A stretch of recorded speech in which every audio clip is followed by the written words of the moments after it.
Olá, está no ar mais um JR Entrevista. Hoje recebemos aqui no estúdio, diretamente do interior de São Paulo, o prefeito de Sorocaba, Rodrigo Manga. Prefeito, seja muito bem-vindo. Obrigada pela presença do senhor. Eu que agradeço, Lívia. Obrigado pelo convite. Obrigado a toda a equipe da JR Entrevistas pela oportunidade de vir aqui poder falar um pouco do nosso trabalho, daquilo que tem acontecido na cidade de Sorocaba e do trabalho que a gente tem feito na questão do cenário nacional. O senhor vem com muita frequência a Brasília, prefeito. É importante os prefeitos estarem aqui em Brasília? Super importante.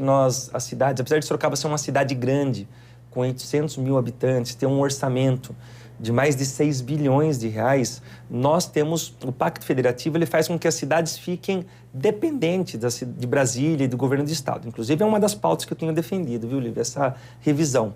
Então, até que essa revisão do Pacto Federativo não aconteça, eu tenho vindo bastante a Brasília, esse relacionamento com as propostas que tem nos ministérios, encontro com os deputados, para que a gente possa fortalecer não só Sorocaba, como toda a nossa região, e tratar pautas importantes como essa, por exemplo. Imagine que, de tudo que se arrecada nos municípios por todo o Brasil, 15% fica só com a cidade, 60% vem para o governo federal, 25% para o governo estadual. E aí, algumas demandas, como, por exemplo, remédios de diabetes, que as pessoas usam nas cidades, as prefeituras elas não têm a condição de comprar, porque é responsabilidade do governo federal. Mas, às vezes, o governo federal não consegue fazer essa distribuição de uma maneira mais ágil. Então, eu tenho trabalhado muito, falei com o presidente Hugo Mota, com o presidente nacional do Partido Republicano, Marcos Pereira, com membros, com ministros do governo federal, para que a gente venha revisar e venha poder equalizar isso como 33% ficando com os municípios, 33% com o governo do estado e 33% com o governo federal, para dar uma autonomia melhor para que os municípios possam cuidar melhor da população. Por enquanto, não tem como governar lá nas cidades sem fazer esse relacionamento. Então, a vinda para Brasília é sempre importante. Prefeito, o senhor está em seu segundo mandato à frente de Sorocaba, que é um importante polo econômico e industrial no interior de São Paulo e está entre os 10 municípios mais populosos do estado. Qual é o balanço que o senhor faz das metas alcançadas e os principais desafios da sua gestão? Lívia, nós fizemos uma opção no início do nosso primeiro mandato que deu muito certo. Foi uma opção arriscada. Nós estávamos em meio a uma pandemia com recursos escassos. Eu lembro que quando eu assumi, eu indo da Câmara para a Prefeitura, o secretário de Saúde falou assim: Manga, nós não temos mais respiradores e o orçamento que nós temos para a saúde foi gasto, que foi mandado pelo governo federal, pela gestão anterior, porque havia necessidade disso. E ele, o que nós vamos fazer? Eu falei, olha, abre leitos, fala lá com a Santa Casa, depois a gente vê como que paga. E nós fizemos uma reunião emergencial já nos primeiros dias de gestão e nós tínhamos duas opções. Ou nós aumentávamos impostos ou criávamos novas taxas para o município, ou a gente fazia uma lei de incentivos fiscais para vir as empresas para a cidade de Sorocaba e tentar movimentar a economia. E foi a opção que nós fizemos e a mais acertada. Nós criamos uma lei de incentivo que se tornou atrativa para todo o Brasil, para todo o país, em especial para a indústria da tecnologia. Então, Sorocaba sempre foi uma cidade importante, com uma vocação industrial, comercial forte, mas nós abrimos essa questão da tecnologia, criamos um parque tecnológico com centro de excelência 4.0 e passamos a receber muitos investimentos. A Toyota, por exemplo, fez um investimento de 10 bilhões de reais recentemente na cidade de Sorocaba. A JCB, tratores de 5 bilhões de reais, o Grupo Active e tantas outras empresas e hipermercados através dessa lei de incentivos. Nós conseguimos sair de um orçamento de 3 bilhões de reais, dobrar ele, como eu disse, para 6 bilhões, sem aumentar um único centavo de imposto, apenas com a vinda de novas empresas, gerando emprego, e deu muito certo.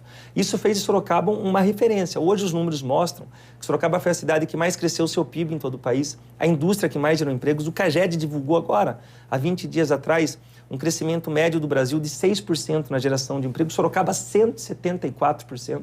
Então, esse modelo de gestão, incentivando a iniciativa privada, tem sido o grande diferencial nosso e que tem nos ajudado a fazer políticas públicas através dessa arrecadação que subiu com a vinda de novas empresas para beneficiar a população.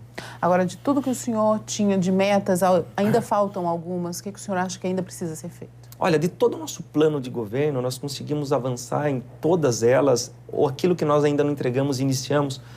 Por exemplo, nós temos lá um sonho antigo, internacionalização do aeroporto, saiu agora. Quero agradecer, inclusive, publicamente o ministro Silvio Costa, do Republicanos, e o deputado federal Marcos Pereira, também que ajudou nessa intermediação. Um sonho nosso era ter a nova rodoviária. Nós fizemos mais de 300 quilômetros de asfalto por toda a cidade, iluminação em LED, trocamos todos os ônibus novos por ônibus, todos os ônibus por ônibus novos, com ar-condicionado, com Wi-Fi. Iniciamos a construção do nosso tão sonhado hospital municipal, iniciamos agora a construção de casas populares em parceria com a iniciativa privada, com o governo do estado e com o próprio governo federal, obras que ainda faltam ser entregues, mas já deram início. Agora, nós conseguimos avançar mais do que isso. Eu sempre entendo que ficou muito dividido, Lívia, essa questão de direita, esquerda. A direita, ela pensa no desenvolvimento econômico, a esquerda pensa no social, mas não pensa na iniciativa privada. E eu me considero um político de direita, mas eu me considero um político de direita com um novo nome, uma direita social. Então, apesar de estar falando para você de todas essas leis de incentivos que nós fizemos, o crescimento que aconteceu na cidade, o olhar social nosso tem sido importante. Nós lançamos, para você ter uma ideia, lá na cidade, um projeto chamado Mercado Solidário. Em parceria com a iniciativa privada, nós levamos para os bairros em vulnerabilidade, as pessoas vão lá e fazem, entre aspas, compras. Elas ganham um ticket com carrinho, com cestinho. Não é entregar uma cesta básica, é a pessoa poder escolher o alimento que ela quer levar para sua casa, com do bom e do melhor, viu? Com panetone balduco, com bolacha balduco, arroz, feijão, do melhor. Nós fazemos nas crianças nossas, todas, 60 mil crianças da rede municipal, todas elas têm direito a um uniforme gratuito, a mochilinha para poder ir para a escola, projetos sociais que têm avançado bastante. Os estudantes não pagam transporte público, seja da iniciativa privada, escola particular, escola municipal, escola estadual, até a universidade. Então, nós conseguimos entender que quando você valoriza a iniciativa privada, a arrecadação do município cresce, essa arrecadação ela tem que ser usada para beneficiar, em especial, aqueles que mais precisam. Agora, o senhor falou um termo aí de direita social, prefeito. O senhor acha que isso funcionaria no país como um todo? Eu acho que esse é o caminho. Eu tenho defendido essa tese, eu sei que existe uma resistência nesse sentido.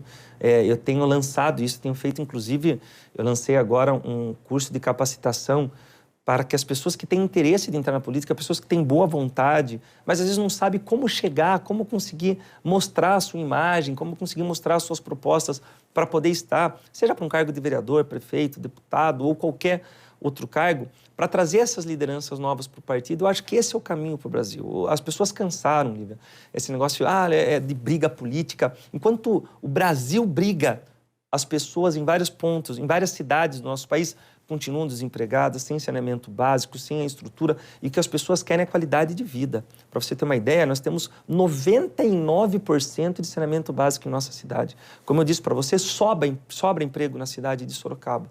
Nós trouxemos a iniciativa privada para dentro do poder público para ajudar aqueles que mais precisam. E é isso que nós queremos, é o que a pessoa quer. A pessoa quer poder trabalhar, quer poder conviver com seu familiar, quer ter uma qualidade de vida, quer poder, ao final de semana, levar o seu filho passear, quer poder ir numa festa organizada pelo poder público, se divertir, como qualquer outra pessoa do mundo. Então, é essa política que interessa para a população, aquela que beneficia as pessoas. A briga política por si só, com todo respeito a todos os que estão envolvidos nisso, só tem atrasado o país. Prefeito, o senhor ficou conhecido como um prefeito tiktoker por suas publicações nas redes sociais. É uma estratégia de comunicação mais leve com o público. O senhor diz que a cidade ficou mais conhecida, que tem recebido mais investimentos. O senhor acha que isso também se deve às suas postagens nas redes sociais? Sem dúvida nenhuma. Eu sempre, como você disse, eu sempre busquei uma comunicação mais leve nas redes sociais. A população cansou daquele político, aquele discurso chato, cansativo, longo. Ninguém presta atenção. Vamos falar entre nós aqui, você que está assistindo em casa. É chato ouvir político falar. Então, como divulgar o trabalho que você faz na sua cidade de uma maneira descontraída? Então, nós começamos com alguns ganchos virais, como chamar atenção no início, seja por uma brincadeira, seja por uma curiosidade. Vou dar um exemplo para você. Nós temos um problema na cidade de Sorocaba de enchentes há muitos anos. Então, no primeiro mandato, nós focamos em resolver as enchentes nas casas das pessoas, fazer obras, e fizemos muitas, para que as águas entrassem nas casas das pessoas. Para esse segundo mandato, para resolver os alagamentos das vias. Então, nós fizemos um desassoreamento no rio Sorocaba que não acontecia há 20 anos. E nós contratamos dragas anfíbias, que no nome popular chamam dragas flutuantes, para ficar no leito do rio. Eu pensei, poxa, se eu ficar na frente da marginal falando, olha, estamos aqui com as nossas dragas que contratam, ninguém vai assistir o vídeo, ninguém vai saber que está acontecendo isso. Então, eu falei para os meninos que trabalham comigo, falei, espera da hora do almoço, arruma uma churrasqueira, assa um espetinho, coloca em cima da draga um colete salva-vidas, um óculos Juliette para mim. E eu fui, ele chega e fala: prefeito, tá fazendo churrasco, tá de férias na lancha? Eu falo: não, estou aqui com as dragas flutuantes. E esse vídeo, ele estourou. Ele deu mais de 20 milhões de visualizações. Quando nós fizemos o transporte gratuito para todos os estudantes, eu peguei o meu sobrinho, ele foi entrar no ônibus, um homem barbudo puxa ele e fala: não vai pagar a passagem, moleque? Ele fala: tá louco, tio? Fala: para, agora em Sorocaba o transporte é gratuito. Então, são ideias de você divulgar que começou a ganhar uma repercussão importante, primeiro na cidade, depois na nossa região, e depois furou uma bolha, Lívia, que estourou para todo o Brasil. Hoje nós temos mais de 3 milhões e 600 mil seguidores no Instagram, 3 milhões e 300 no TikTok, uma média de visualizações mensais somente no Instagram de 250 milhões. É como se todo o Brasil, pelo menos uma vez por mês, assistisse um dos trabalhos nossos. E o legal, Lívia, que é importante isso, além de trazer investimentos, porque as pessoas passam... Hoje Sorocaba é conhecida. Inclusive, isso é uma pesquisa agora divulgada pelo próprio governo federal, que mostra que o lugar mais procurado para investimento imobiliário, dos lugares mais procurados, Sorocaba é a 5ª cidade, incluindo capitais, no Brasil. Então, Sorocaba se tornou uma cidade conhecida. Agora, além de trazer essa questão da iniciativa privada, que começou a ver as leis de incentivos, começou a tornar conhecida a cidade, outros prefeitos de outras cidades, de todos os estados do Brasil, passaram a pegar políticas públicas que deram certo lá e levar para suas cidades. Nós fizemos um ponto motoboy na cidade de Sorocaba. Um espaço que os motoboys, são uma categoria que eu gosto muito e respeito, eles têm para descansar com ar-condicionado, com micro-ondas, com banheiro, enquanto eles vão fazer uma viagem, uma entrega ou outra. E isso foi replicado, foi instalado em São Paulo, Barueri, Rio de Janeiro, Florianópolis, Canoas, no Rio Grande do Sul. Isso é a política, é você poder compartilhar experiências que dão certo. Eu também copio ideias de outros locais que dão certo. São Paulo fez lá o Smart Sampa, que são câmeras com reconhecimento facial, que pegam pessoas procuradas. Eu copiei, inclusive, o nome, Smart Sampa Sorocaba. Porque se a política deu certo lá, o político não tem que ter essa vaidade de trazer. O importante é a população ser beneficiada. Prefeito, o senhor conseguiu uma grande repercussão nas redes sociais, muito reconhecimento, só que hoje... Aqui, o país vive justamente um dilema entre a regulação das redes, esbarrando num eventual temor de censura. Inclusive, recentemente, a Câmara aprovou o chamado PL da adultização, que impõe regras de controle e verificação para as plataformas.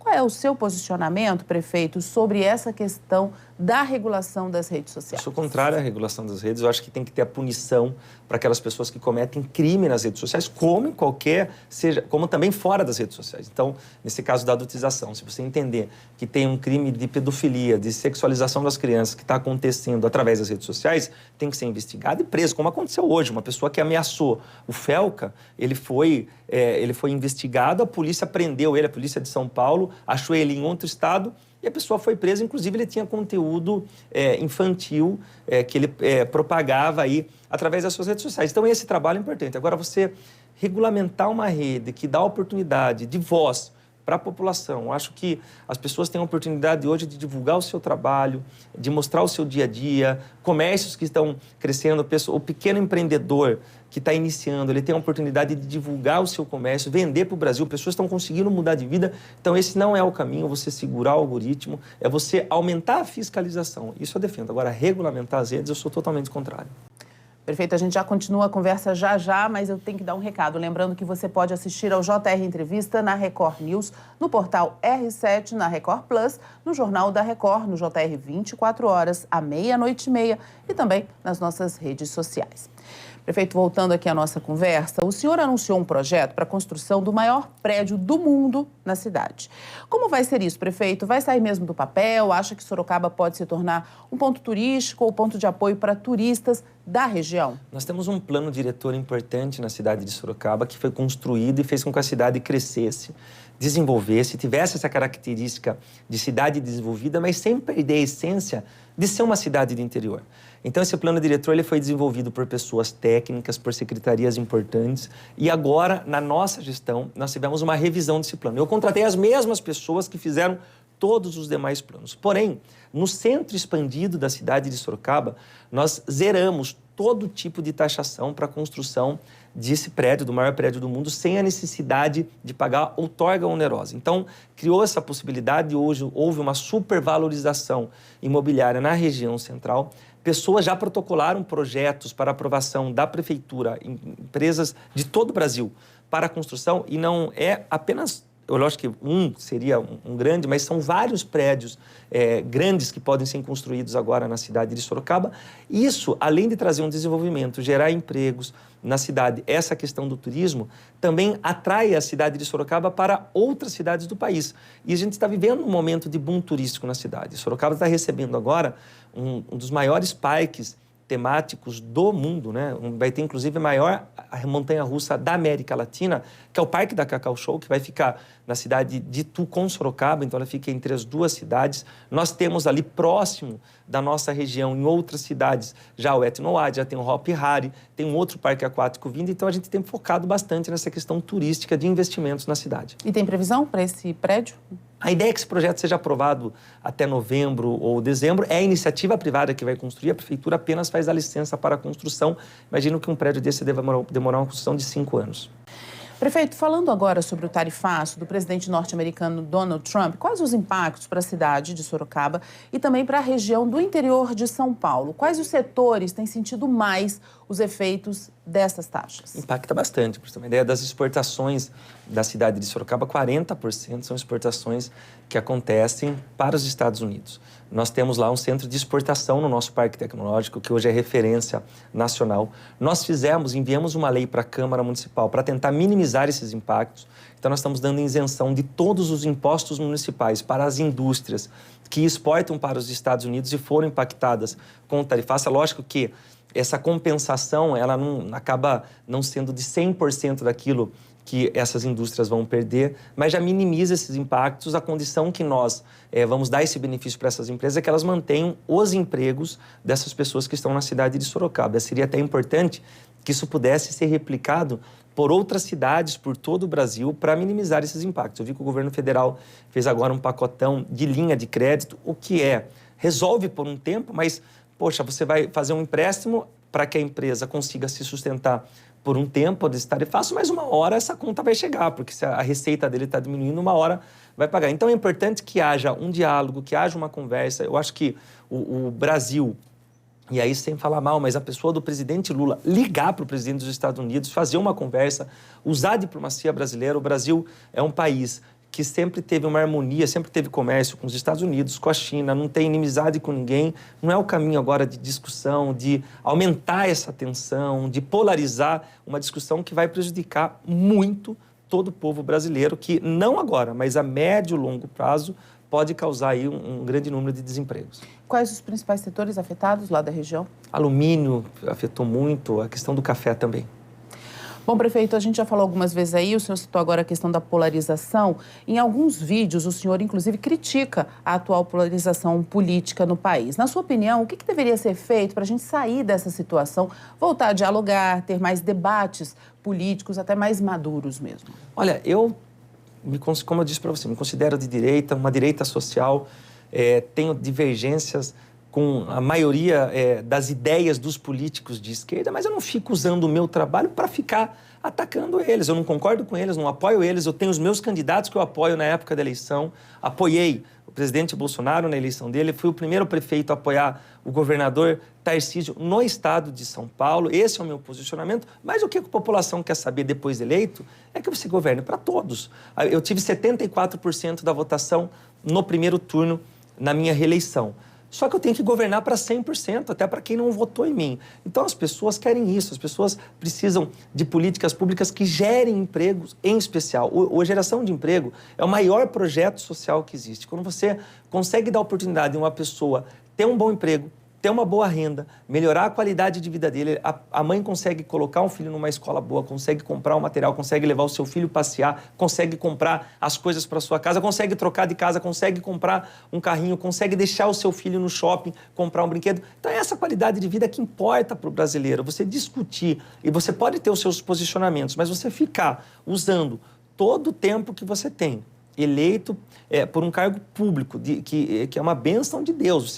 Deus dá a oportunidade a pessoa ser prefeito, ser governador, ser presidente, ser deputado. É algo maravilhoso, que é para você representar a população, para você discutir ideologias. Então isso não é legal. Não concordo com essa ideologia, não aplico essa ideologia na minha cidade, no meu governo, ou na Assembleia, ou na Câmara, mas a minha política pública tem que ser para ajudar aqueles que mais precisam.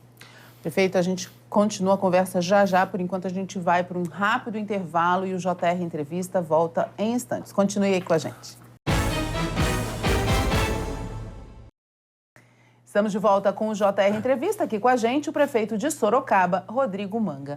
Prefeito, com a proximidade do julgamento do ex-presidente Jair Bolsonaro, os ânimos estão ainda mais acirrados no campo político, né? Qual é a repercussão disso no ambiente político local? Há um impacto na governabilidade de Sorocaba? Na governabilidade, não, mas é um impacto muito negativo. Eu acho muito ruim isso para o país. Você ter toda essa questão de perseguição acontecendo com o presidente Bolsonaro, Polícia Federal indo na casa dele, tomando os documentos dele. A gente tem visto, por sinal, um excesso, com todo respeito, mas parte da Polícia Federal trabalhando ideologicamente. Você vê, aconteceu isso com o presidente Bolsonaro. Silas Malafaia agora teve o seu passaporte tomado pela Polícia Federal. Pablo Marçal, quando falou que era candidato a presidente da República, a Polícia Federal foi na casa dele. Você tem visto, o próprio presidente foi acusado de ter atormentado uma baleia no oceano. E eu passei por isso. Quando as pesquisas apontaram meu nome como quarto no cenário para presidente, o presidente do meu partido, Marcos Pereira, falou: Manga, cuidado que vai vir chumbo em você. Não deu outra. Uma semana depois, Polícia Federal na minha casa de uma investigação de 2022 que não tinha nada a ver. Então, infelizmente, a gente tem visto no Brasil acontecer uma instituição que até então era super respeitada, mas parte da Polícia Federal sendo usada politicamente, como esses exemplos que deu, e eu vivi isso comigo. Então, isso é péssimo para o país, é ruim isso. Isso acaba desmerecendo um trabalho tão importante de uma instituição tão séria que fez um trabalho muito importante para o Brasil até aqui. Agora, atrapalhar a governabilidade? Não, mas fica feio para o Brasil, para os olhos do exterior. Ainda falando sobre a questão de Polícia Federal, o senhor mesmo citou agora, foi alvo de uma operação em abril, e o senhor já disse, já se manifestou que isso teria a ver com a questão da politização. É a posição realmente... Foi uma semana depois de pontuar nas pesquisas nacionais para presidente e o partido falar: Manga, você pode ser um pré-candidato nosso nesse cenário. Só que isso tem se arrastado para tantas... Você vê as pessoas se destacando, acontecem esses movimentos, que é muito ruim, porque acaba tirando a credibilidade de uma instituição tão importante. É lógico que nós que estamos na política, tanto eu, como o próprio presidente Bolsonaro, o próprio Silas Malafaia, que já conhece isso, o Pablo Marçal, nós sabemos como que funciona esse jogo político. Mas é muito ruim isso, eu acho que o Brasil perde com isso e a gente tem que passar essa fase. Para o Brasil crescer, nós temos que superar essa fase e começar a pensar no país. Agora, o senhor acha que demora para a gente conseguir superar essa polarização tão forte? Eu acho que não será tão rápido, mas nós temos aí eu acredito que o Brasil está vivendo um momento agora de uma virada de chave. Nós temos a oportunidade de 2026 de uma nova geração, e não estou falando assim, trocar todo mundo, mas estou falando de uma nova mentalidade política que está para acontecer no Brasil. E aí? Algo que eu trabalho bastante, as próprias redes sociais têm ajudado nesse sentido, das pessoas ver quem trabalha. Eu acho que o trabalho da televisão, da imprensa contribui muito, é sempre muito importante, foi importante para o Brasil ser o que é hoje. Nós somos um país maravilhoso, de um povo maravilhoso, e a imprensa colaborou muito com isso, mas hoje você tem as redes sociais também que dão voz para outras pessoas, as pessoas conseguem conferir os fatos, apurar de uma maneira melhor, com um tempo maior. Então a soma hoje do trabalho da TV com o trabalho das redes sociais permite que o brasileiro possa viver um novo momento em toda a sua fase. Eu acho que não está tão perto, não é para amanhã, mas também não está muito longe não disso acontecer. Agora, prefeito, o senhor falou já de 2026, o senhor já está no segundo mandato como prefeito.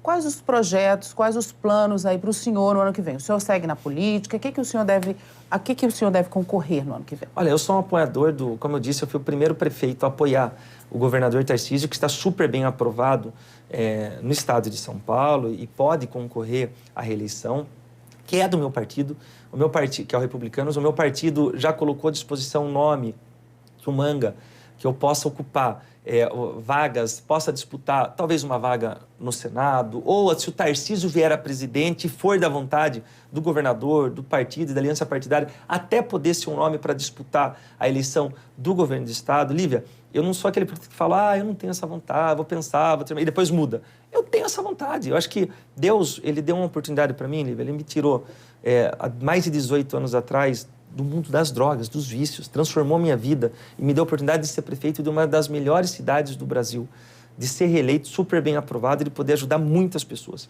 Então, na minha visão, para Deus não existe o impossível. Se for da vontade dele, se tiver essa articulação política e da vontade da população, e for o momento certo, a hora certa, eu me coloco à disposição do partido, do grupo político ao qual eu pertenço, para poder colaborar e multiplicar esse trabalho hoje realizado na cidade de Sorocaba por todo o estado, por que não um dia até pelo país. Prefeito Rodrigo Manga, muito obrigada pela participação do senhor, pela entrevista aqui no JR Entrevista. Eu que agradeço, Lívia, agradeço os amigos da JR, todos que ficaram na audiência. Um beijo para toda a população. Eu falo sempre que vamos fazer de Sorocaba a melhor cidade do Brasil para se viver, mas vamos nos unir para fazer do Brasil o melhor país do mundo para se viver. Deus abençoe a todos. Obrigada a você também pela sua companhia e até a próxima. Tchau.